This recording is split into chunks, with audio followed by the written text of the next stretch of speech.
Alright, hi, hello, we're back for another one. And this time I thought we would jump onto another platform and check out some hardcore action. Maybe on the Mark Zuckerberg Fortress of Hell, we'll find some content to talk about on Instagram. First I want to talk about this page that doesn't exist anymore. But back in the day, man, this was my favorite content on all of Instagram anyway. And this is Hardcore and Soda. This is bringing two things in the hardcore world together that hardcore people really love, alright? You got legitimate vinyl and then all these specialty sodas from all over the place. And I believe this guy was from Sweden, and I don't know if all of these are Swedish soda pops. No, we got some Mexican ones in here, we got some American ones. Alright, yeah, so he's getting some soda pops from all over the place, he's getting records and vinyl from all over the place, and basically, I'll show you what the posts looked like. Alright, so he'd have the fucking vinyl playing in the background, he would come in, open up the soda pop,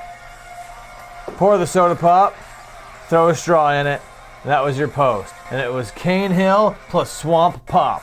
Very sick. Next post. We got Converge and Coalesce with Cock and Bull.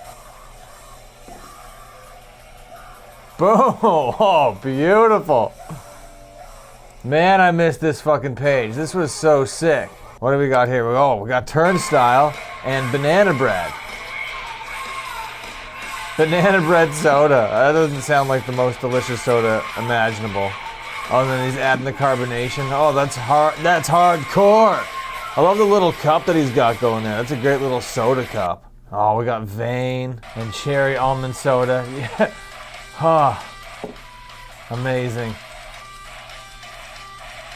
Oh yeah, he's got the concentrate, like the syrup, and then like the sparkling water to make his own soda, which is great.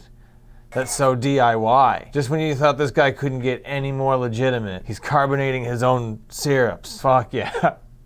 Alright, well, the next page. This next page is a page that currently exists. He makes posts about a whole bunch of different things. I'm only going to focus on the ones that we talk about here on the page. And he's an artist that draws things like Wendy O. Wendy O. Williams. Look at her over here. That looks so fucking sick. And kind of like this old school comic Archie style. Really fucking awesome. If you like what you see here, you can go check him out. He's Core Tunes. I mostly know him from these portraits of Ian MacKaye that he's done. There's another one of Ian right here. I think that's pretty good. I think it's pretty cute. He calls him Uncle Ian, which is kind of funny, which is kind of adorable. And you know, he has all sorts of portraits about a whole bunch of different things. We got some Gorilla Biscuits logo action happening. The detail on that's fucking awesome, dude. I fucking love this shit. We got my favorite guy in the whole world, Henry Rollins, over here. Not being pompous or pretentious even a little bit, I bet. Bet he just created all of music. Anyway, this is not going to be my Henry Rollins rant. Saving that for another day. Gwen Stefani, fuck yeah. That's a hell of a fucking portrait right there, boys and girls. Looking good. Go check this guy out. He's pretty sick. He's sitting at around 1,000 followers right now. I'm sure he'd appreciate a couple more, as all artists would.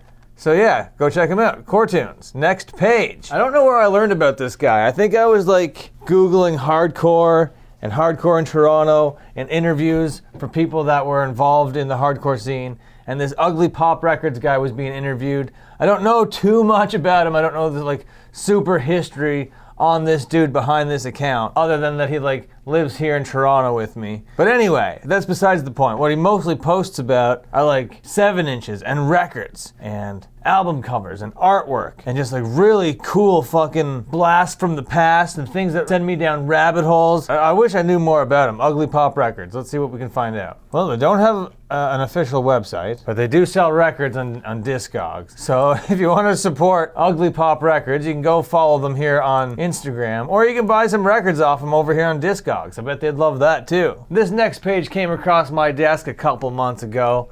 It's called Return to the Pit. And all these pictures are of bands playing hardcore sets from like the early 2000s, which is very, very nostalgic for me. It is definitely the fucking era that I came up in 20 years ago at Nights in Columbus. Man, yeah, that takes me back. 21 years ago at the Palladium. 21 years ago at the Palladium. 11 years ago at the Gay Gardens. And I love seeing like the fit of the people from back then. And I love seeing how like the scene is basically the same, but it like changes in subtle ways over the years and then cycles back around to the things that come out of style. You know, it's just fucking fucking cool to go down this road. But if you want to go a little bit older than what you get here on Return to the Pit, you can go to our final page today, and that is Hardcore Old School. And if we're talking about Uncle Ian, here we go. Here's Uncle Ian from back in the day, 1983, performing with Minor Threat. You can't get any more legitimate and amazing than that. That makes me feel like I'm there with the man. This would be what it would be like if Hate56, YouTube, Instagram was around back in 1983. And if I was alive back in 1983. And if we were all alive back in 1983. This is fucking nuts.